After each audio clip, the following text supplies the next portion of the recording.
Hello and welcome to India Inc. 2.0. I'm Nayantara Rai. Today we're going to be in conversation with the 28-year-old Parth Jindal. He's the only son of the steel baron Parth Jindal and the heir apparent of the $11 billion JSW Group.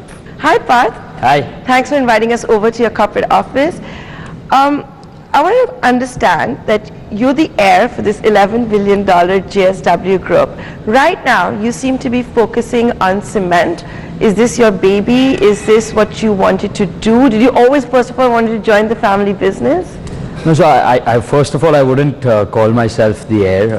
I think I'm just, one of the members of the family who's joined the business, and I'm looking after the cement vertical and trying to diversify the group into new businesses. We're getting into paint. We started a sports vertical. I didn't always know whether or not I wanted to be in the family business. There was no pressure? Was that a choice you could have ever made?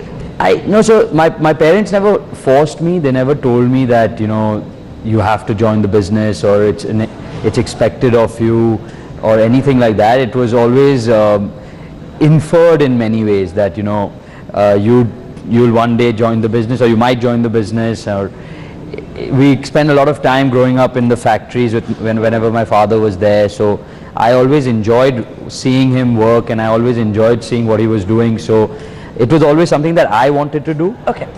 So like, for example, both my sisters, they haven't joined the business yet. But they might one day. It's still an option open to them, and in such a large group now, it would be right to say that anyone's an heir. I think the groups But you will take over from Mr. Parth Jindal. One day you will be the chairman and managing director of JSW Group. Or are you saying that you will be a professional? I could be a shareholder. Okay. I could remain a shareholder. As my sisters will be. I could just be a shareholder of the group. I could be a shareholder of the steel company. I might not be the one who is the most educated or the most qualified person to take over the steel company. It could be a professional. So but you have already started working with steel, in the sense that I understand you're in charge of the US business, and you have successfully turned that around this year. Is that right? So yes, the US business is doing much better now. No, I believe it's turned positive. It's in the green now. It was in the red last year. It's positive on an EBITDA level. Okay. And I am involved in the steel business, but that doesn't mean that that means I would take over from my father. It could just well mean that I'm doing my job, and whatever responsibilities are given to me, I have to complete them well. And that's it, and it should be what's best for the company and what's best for the shareholders. So was it your idea to start with cement? To start your journey at JSW with cement? Was that your idea? No. So when I came back from my undergrad from Brown University, I spent 6 months working for a hedge fund in New York, and then I spent 6 months working for JFE Steel in Tokyo, where I was undergoing training in mechanical as well as technical as well as marketing training on how JFE deals with auto customers over there. So when I came back, my father was like, listen, you can join JSW Steel. You're very interested in marketing, you're interested in finance, you're interested in IT, you're interested in HR. Why don't you join? You have a choice of joining JSW Steel, but I'm there, and the company is doing very well, and you might make a department function better. You might do something better than they're currently doing, but it's not going to be a big impact. You're not going to make a huge impact because the company's already got very good management and doing well. So why don't you explore what you want to do at the group, and then come back to me. So I spent 6 months just understanding. I was an economic analyst. I was just understanding what the group was. I was reporting into the head of strategy for the group.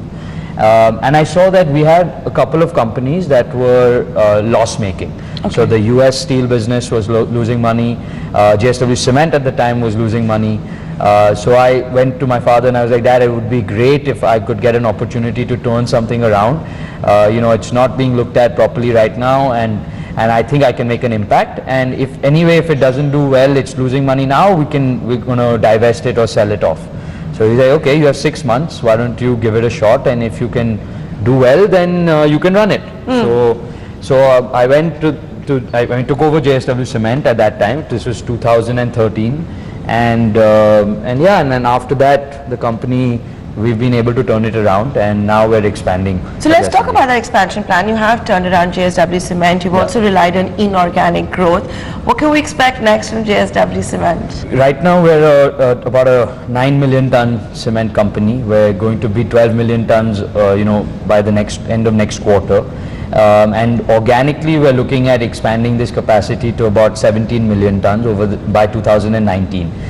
We have acquired a very small company called Shiva Cement. My idea is to take JSW Cement to about 20 million tons by the end of 2019. So you're going to almost double it? Double it, yes. So you'll do that all organically?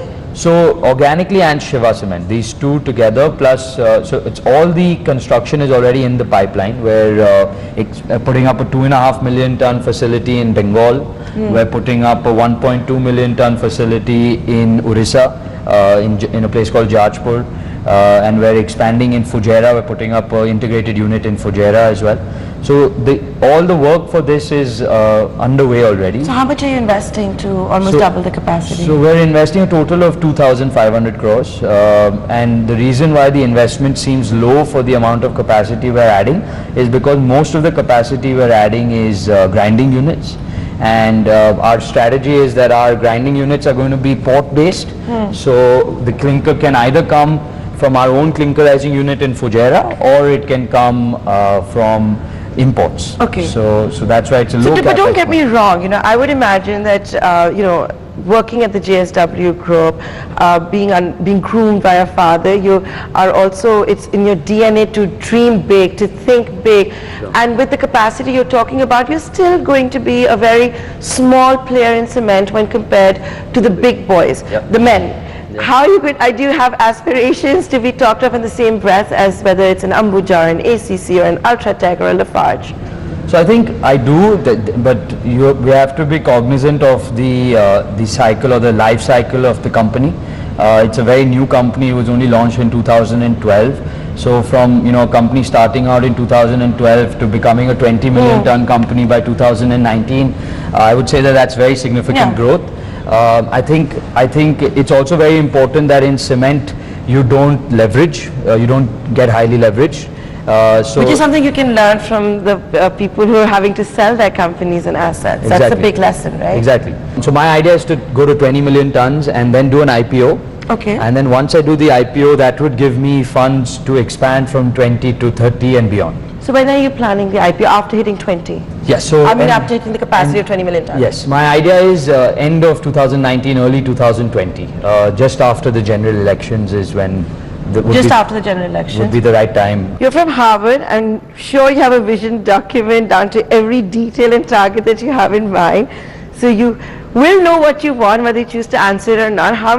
What kind of valuation will you seek at the time of the IPO? So that depends on the... I know, on market conditions, etc. But like I said, I'm sure you have a target. You have that vision document. Yeah, so I think it obviously depends on how much EBITDA we're able to generate.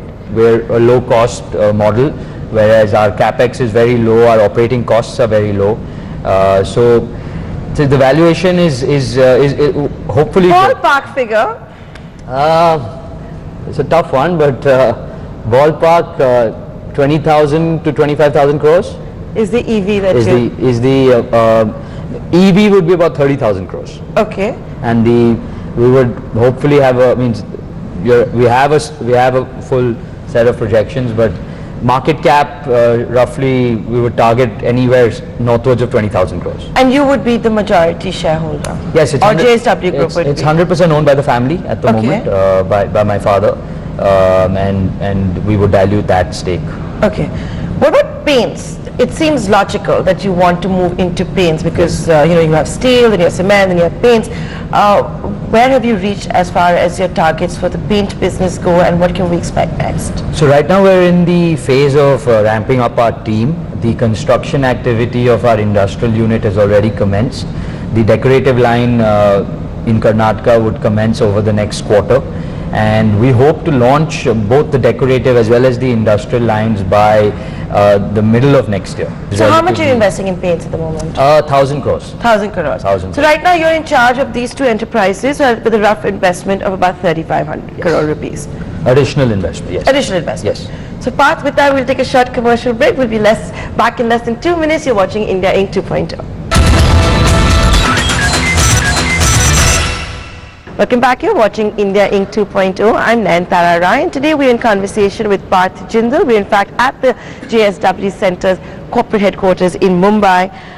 Parth, you know, there is always this pressure sometimes on sons that they have to follow their father's footsteps. I found it rather interesting when I was reading about you that you actually left engineering midway. Why was that the case, and was that taken well by your dad? So growing up, my father always wanted me to be an engineer. Like, he never said it, he never would... You're lucky, my father really wanted me to be an engineer.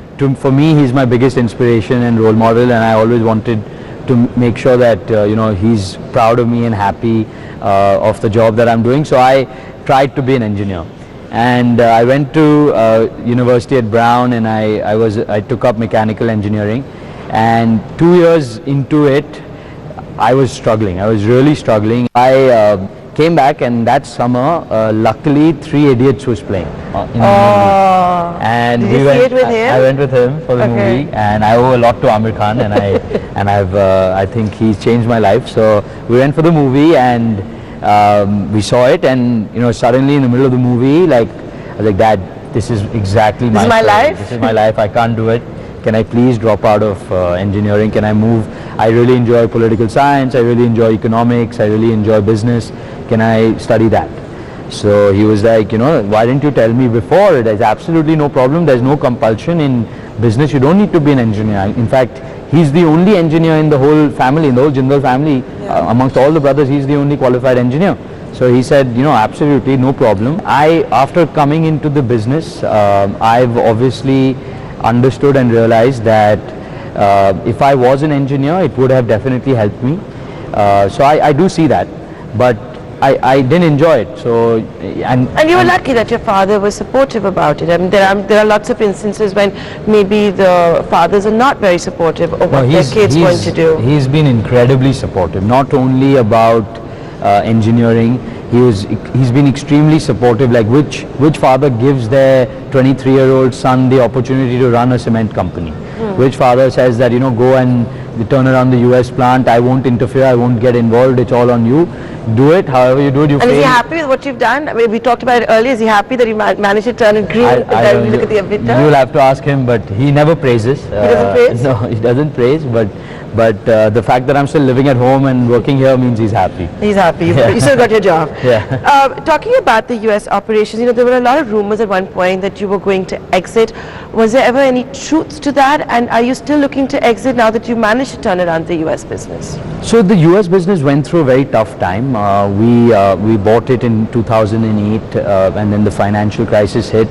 And then after that, the entire oil and gas industry over there went into a tailspin.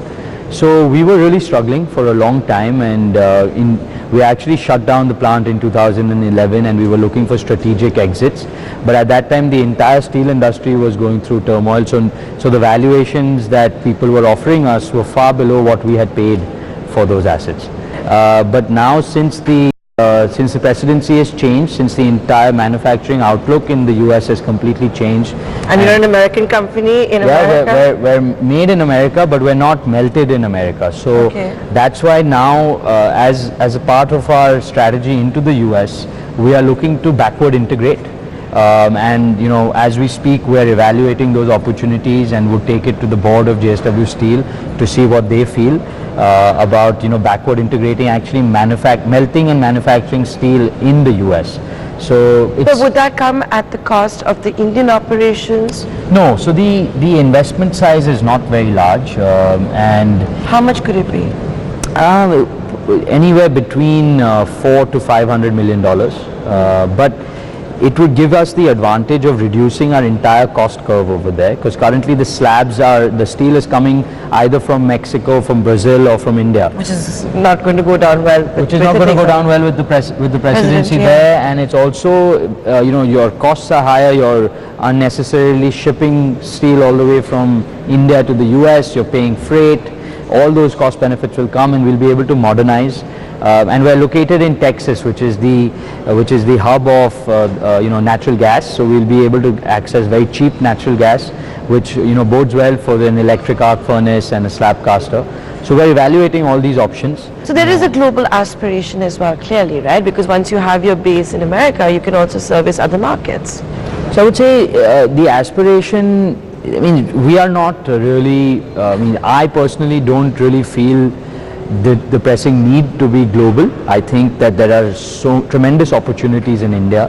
I think we have a significant competitive advantage in India. We're one of the few groups that have been able to add capacity in India and keep our balance sheet very, very strong across steel, energy, cement. Like you're buying out distressed assets. So exactly. So what happens when you and your father may not agree on something? I'm guessing he prevails. He prevails, yeah, obviously, course, right? But then do you think back and say that, okay, why he's right? No, see, at the end of the day, he's the one who's created this entire group. So you're mature enough to say my dad is, or it may not always be mature to say my dads are always right. You could be right some of the times. I mean, being right or wrong again is relative, but at the end of the day, he's the one who's created this group. He's the one who's currently in the driving seat. He's the one who's growing it, and you have to respect the success of someone, and he, at the end of the day, the final decision is always his. So did he groom you from the beginning, or did you always come here as the son of Mr. Parth Jindal, or did you have to work your way up? How did it go?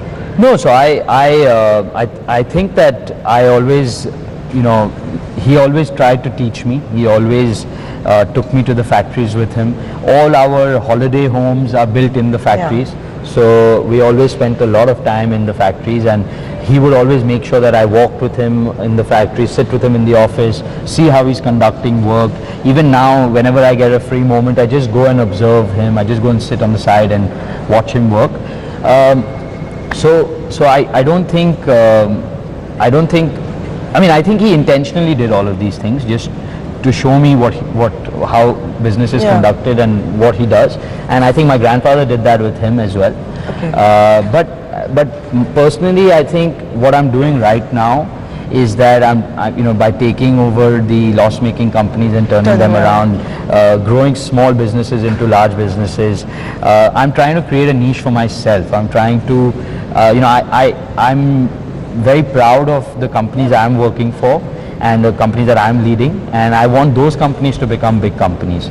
So whether or not that means that I would go on to take over from him, I'm not really worried or bothered about that. That has to be something that the group decides. Which is why I'm talking to you. I want to know what the vision of the group is going to be going forward. One hint you've given that India is going to be the main market. It does not necessarily have to be a global company. You started diversifying. You've turned cement around. You're entering paints. I'll get to sports in a bit. What else can we expect? We keep hearing about these electrical cars, electrical scooters. Yes, so we are very keen on entering the electric mobility space. My father and the group were working on two separate projects. One is the electric four-wheeler, the second is the electric two-wheeler, and that would be the next diversification of the group.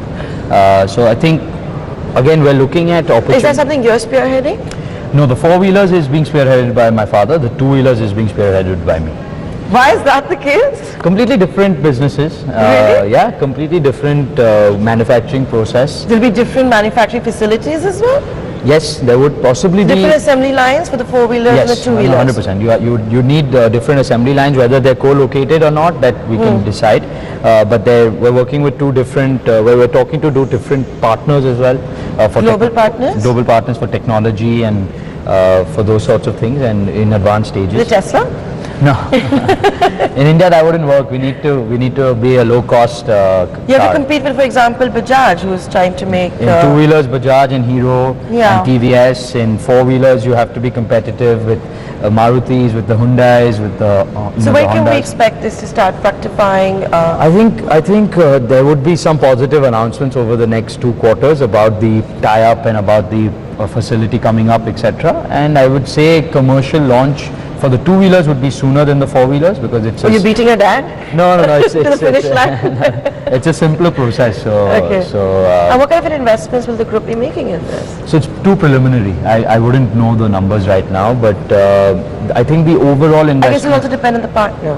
Yes, but the investment would primarily be driven by JSW, and the partners would be more technology partners, not equity partners. Okay. So I would say the car project would roughly be about 3,000 to 4,000 crores again, and the two-wheeler project would roughly be 1,000 crores again. And this will be for the Indian market, or you could look to export it? Yes, in Southeast Asia, the Southeast Asia market. I want to now talk about sports. As a huge sports fan, first of all, thank you for putting money into sports. We actually need industrial houses to do that. What's the experience been like with football? Begin with that first. No, so it's been absolutely amazing. So when I came back from college, I'm a big Arsenal fan. So every weekend I would be watching Arsenal, and if we won, we'd be very happy. If Arsenal lost, I would be very sad. And my father never understood why I would get so emotionally attached to Arsenal. So he asked me one day when I was watching Arsenal, and he was like, Parth, can you even name 5 Indian players, Indian footballers? So I said, Dad, I can maybe name Baichung Bhutia. He's like, Baichung retired like 6 years ago. I said, oh, okay. I was like, okay, Sunil Chhetri. I was like, that's it. So he's like, see, you're supporting Arsenal, you're so passionate about football, you play 3 times a week. Why don't you do something for Indian football? Why don't we improve Indian football? So I was like, okay, that's a great idea. So, what did you have in mind? So he said, why don't we take a club? Why don't we start a new club? And at that point of time, AIFF was coming out with bids for the Bangalore franchise. So we took the Bangalore team and created this team from scratch, and it's been an amazing experience. And now 50% of the national team squad is from this, Bengaluru FC, and our entire idea behind the club is to create a local team which people feel very passionate about. Do you ever think you might buy an international team? Have you ever thought about No, because the idea was to help Indian football. Indian It's not about football. It's about like helping India make it to the World Cup, and that's the only. You think it'll happen in your lifetime? I think so. Yeah? Yeah, I think we're about maybe 3 or 4 World Cups away from being in qualifying. Best of luck for that. That will indeed be good news for all of us. Kabaddi, that's your next bet. Yeah. So I think Kabaddi is more of a commercial bet. It's not really. Kabaddi is not an Olympic sport. It's a very Indian sport, and it's something that we're getting into more because commercially it's become very viable. With JSW Sports, we are focused on 2 sides. One is our entire efforts are to promote Olympic sport, and we want India to do much better in the Olympics. So our program. Through our program, we won 1 medal in the Rio Olympics. In Tokyo, we're targeting 5. And so that's one side of our JSW Sports vertical, which is more social in nature. So which are the 5 players that you've already started working with? Or so training? we're targeting 30 Olympians actually across 5 disciplines, which are boxing, wrestling, judo, track and field, and swimming. No archery? No archery. No. These are the 5 sports we've identified. So we are approximately targeting 30 of them to qualify for the Olympics, and then we have about 5 to 8 medal prospects who have been identified right now. Going forward, we might identify more. Can you share with us who are the ones? So Vinesh Fogart is one of them in women's wrestling. Sakshi Malik again would be one of them in women's wrestling. Neeraj Chopra, who's the current junior world champion in javelin. He's one of our very big hopefuls. Then Vikas Kishan Yadav, who lost in the quarterfinals in Rio in men's boxing, he would be a hopeful for us. And then the 5th, there are a couple of candidates for the 5th medal. If we're able to sort out the entire nursing situation, nursing would be a big hopeful in the 74 kg category of men's. You have a Tejaswin Shankar in high jump, who's a big hopeful. You have a Lalita Babbar in the 3000 meter and the 10,000 meter steeplechase, who's a big hopeful. So when you say hopeful, what exactly do you do? Do you provide them with funds so that they have the best access to coaching and facilities, etc.? Is that what you do? So we've built India's only, the first private sector initiative. We've built India's first high performance Olympic training center. So this is across 45 acres of land. We have built a 50-meter swimming pool, a 400-meter track, a combat center, high performance center for their gym, etc. Located in Vijayanagar, right near our steel plant, where we are recruiting and scouting 300 of India's top junior athletes. So we have a full scouting program which goes to various states in the country, where we take kids as young as 9 years old, and our average age right now at the facility is about 15 years old, where they come and they train. We have international coaches there, and this is under the umbrella of the Inspire Institute of Sport, and we've visited some of the best high performance sports centers across the world to build this institute. What about, you said Kabaddi is a commercial one, so coming back to that. So that's what I was saying. So we have two streams. One is the Olympic promotion and trying to get India up there for both in the Olympics. The second is the commercial side of sports, where we have now the Kabaddi team. We have Bengaluru FC. There's all these talks of going into the ISL with that, with the merger happening. And then obviously the big one would be cricket. So yeah, when are you going to, the IPL auctions are coming up. IPL is coming up next year. Yeah. But right now the teams are all, There'll be a couple of teams coming up, right? So we don't know. If there are, that would be great. We would definitely be interested. okay. And Parth, with that, thank you so much for taking the time out and joining us here in ET Now. Best of luck for all of your new endeavors. Thank you very much. Thank you. Thank you.